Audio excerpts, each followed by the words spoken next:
Question এটা বিভিন্ন রকম ভাবে আসতে পারে। তো এই ধরনের প্রবলেম একটা এসছে দেখো পরীক্ষাতে। তো এটা কিভাবে করব আমরা কম্পিটিটিভ এক্সামের জন্য? ফার্স্ট আমরা কি করব, এ আছে না, এটা এ ইনটু এটাকে জাস্ট এলসিএম করে ফেলো, তাহলে বিসি, তাহলে এখানে সি প্লাস বি হবে।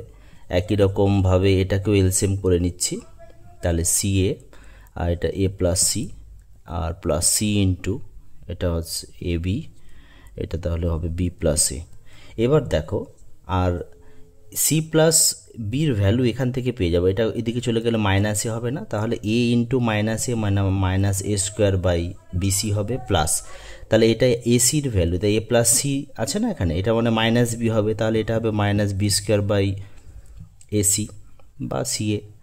একই রকমভাবে এটা হবে দেখো minus c square by a b. এবার দেখো এখান থেকে মাইনাস যদি কমন নেই তাহলে আর এলসিএম করে দাও, কমন নিয়ে এলসিএম করে দাও, তাহলে এ বি সি নিচে থাকছে ডিনোমিনেটরে, তাহলে এটা হয়ে যাবে A cube plus B cube plus C cube.